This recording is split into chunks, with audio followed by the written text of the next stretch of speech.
Welcome to the Spain Sail Grand Prix presented by Near in Cádiz in the beautiful Andalusia region of Spain. As you can see behind me, the boats are getting ready for their first day of practice racing, but it's been a super quick turnaround since Saint-Tropez and a massive effort by the tech team to get all boats in the water and ready for racing.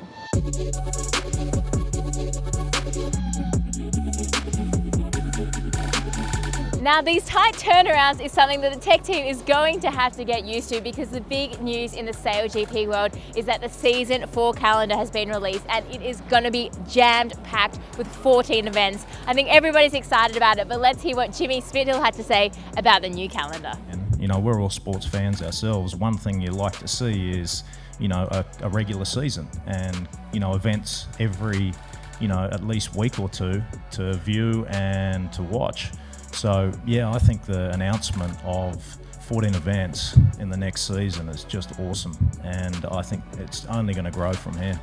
We're in the tech site, ready to roll for our tech walk, but before we get started, I just want to touch on the weather conditions this weekend. Now, the forecast is looking better and better day by day, so we're expecting moderate to windy conditions, and I think that 24-metre all-purpose swing will be out. So I think the fleet will be really even, and there'll be action-packed drama this weekend. The other thing that was a little bit controversial from Saint-Tropez is the timeout. So obviously we had that extreme windy day, but we had that light wind day where we lost races.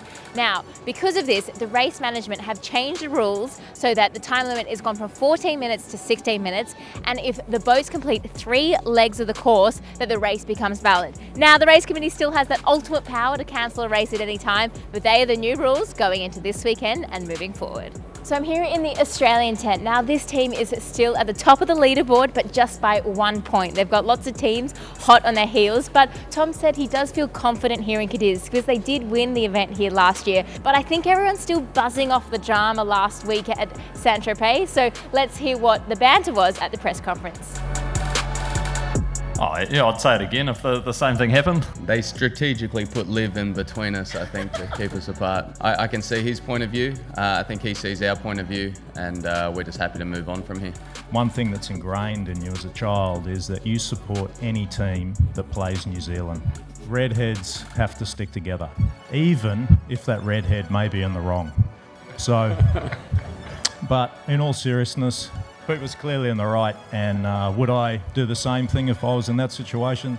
You're damn right I would. So as we heard there, everyone's put it behind them, but yeah, I'm here in the New Zealand tent, so they are just 1 point off the Australians. Now let's go see if we can catch anyone and have a chat, see how the team's feeling without much practice racing this weekend. Might see if I can grab Liv, she was in the heat of the battle there. Hello, can I interrupt? Hey. Could you feel the tension between Tom and Pete in the middle there? Oh my God. I was actually just talking about this. They came in hot with the press conference. I thought they were going to ease into the event, and then no, straight away into it, talking about redheads. I think there's so many more boat-on-boat situations out there. I know you got to focus on your own race, but how fun is it just to, knock someone off, get the penalty on them and leave them at the back of the fleet? Yeah, we're talking about that more and more, where it's appropriate to do the isolated situations where you're really pushing that. And I think Saint-Tropez was such a good example of that. It's entertaining to watch, but that's sailing. Like, at the end of the day, we're racing, and that's a move you do in sailing. And it's good fun. Now, it's been really hard to catch the athletes ahead of this weekend's racing because they actually only have 1 day of practice. Now, normally they have 2 days and on site for a little bit of time before racing, but because they've flown in, have 1 day to get out there, get everything done, get dialed in. The teams have been briefing, preparing, so it's been pretty tricky to catch them. But what I'm interested to see is, will this favour different teams? So I'm expecting this to favour the more experienced teams, like the British team. Now, they've had a few catastrophic things happen this season. They are still in third and cannot afford any more. I can't do it when Jake's doing shows. You got me. Gotcha. And we did hear Ben joking in the press conference that they don't want to capsize because they had a pretty eventful capsize here last year in Cádiz. Yeah, try not to capsize. That would be a good start, wouldn't it? Yeah, we had the lead in that final race last year. We stuffed it in on the reach, which is kind of a bit of a turning point actually for us last season. Things went downhill from there for a couple of events. One really exciting thing about this weekend, it marks the 1 year point since female athletes were racing on the boats. And since that time, every boat in all races have had female athletes racing in their boats. So it's a real milestone. And one athlete that was here last year in Cádiz for that momentous moment is Katja. So I'm in the Danish tent. I'm going to walk around, see if I can find her and see what that means to her and also all the female sailors. She's just in a briefing for the racing, but we did hear from her in the press conference. So let's hear what she had to say. I think we are definitely on the right track. Being a strategist and being integrated in the team is everything, and then I think it's about having that long-term goal to make sure that we have consistency, because that's how you are really gonna develop. You need a time frame and goals that are possible to achieve. Next we have the France SailGP team. Now they've already rolled out and getting ready for practice racing, and this team actually is officially the fastest team in SailGP.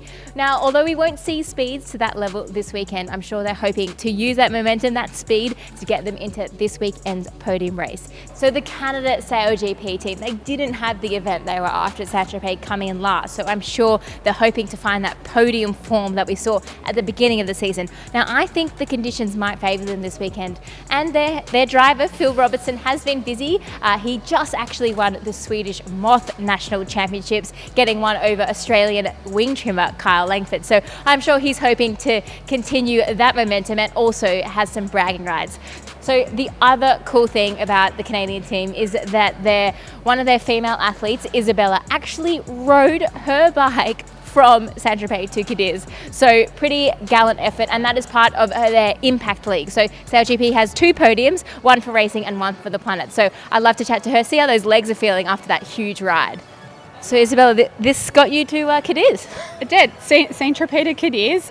It's a little dirty, needs a clean, but it was a really good adventure and something I would definitely do again. How far, how many kilometers did you do?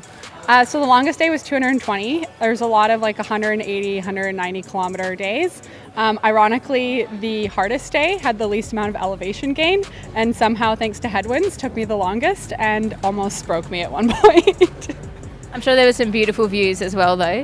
Oh yeah, stunning, especially sort of just following the coastline. You saw things change as well and sort of went from really lush green scenery to a lot more just sandy tan colors. But yeah, beautiful coastline views and some really untouched spots as well, which was beautiful. Oh, that's awesome to hear. Well done, and excited to see your team race this weekend. Yeah, thank you. Now, we can't leave this tent without mentioning something hilarious that happened in the press conference with Phil just showing how cool he is. Yeah, I think she's doing a pretty fantastic job on board and teaching us a few things as well, like how to be young and cool again. Thank you, Phil. Thank you, Phil. No? Is that how you do it? So the United States SailGP team will be riding off the confidence from their win in Saint-Tropez. Now, although you normally get 10 points for winning, they actually suffered damage points, so we didn't see them climb up the leaderboard as much as we would have expected. Now, the way damage points works is that the SailGP tech team are in charge of keeping the boats on the water. Now, if there's too many collisions, they can't keep all the teams racing. So there is a penalty if you have any boat-on-boat damage. Now, there's penalties for the event and also in the overall season championship. So you really want to stay away from other boats. You want to push the limit, but no contact. So the Spanish team, the home team for this event here in Cádiz. So they have struggled so far this season. They haven't been able to put it all together, but they had really good improvements in Saint-Tropez. Despite the crazy weather, they had really good starts and they finished 7th overall. Now, Geordie said it's about momentum. It's about moving up that leaderboard. And I think with these moderate to windy conditions, starting is going to be key. So if they can keep that going, I think we're going to see them potentially jump off that leaderboard. One of the big talking points this weekend is that Seb is back on the wheel with his Swiss team. So after 2 events with Nathan Atteridge, we will really be able to see if the improvements are happening within the team. Let's hear how excited Seb is to be back on the wheel. Any position on the F50 is really cool, but on the driving I think you get a little bit of extra pressure, which is always something you look forward to. So it's prediction time. Now, the better the teams are doing, the harder my job is to predict. But with the forecast of moderate to windy, we're also expecting a bit of a swell. So I think it's going to be about starting and flight controllers. Therefore, I'm going to go with in 3rd place. I'm going to say that the France SailGP team are going to sneak in there. The Great Britain SailGP team will be in second. They got a pretty good flight controller and they are improving. And I think that Australia will come back firing. They're going to put it all together and take out the event win. Now, let's see if the SailGP data analyst David Ray is on the same wavelength as me, and we will head into the Oracle Cloud. Hello, it's prediction time. Are you ready? Okay, so I've just done my predictions. I'm finding it harder and harder. But what is the data telling you? What are your predictions? It's a tough one. I think if I have to get it wrong again, I'll predict New Zealand and Australia in the final, and with USA. Hopefully they'll keep on their wave. They've been doing some great stuff. So, what do you think the key will be to this weekend?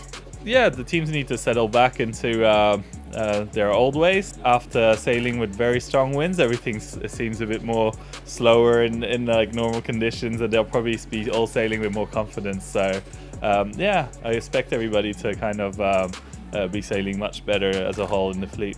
Has anyone been emailing you, asking you questions in between events? Yeah, you can imagine the Spanish are really keen on getting a great event, so we've been helping them a lot, and hopefully they prove me wrong and get into the final.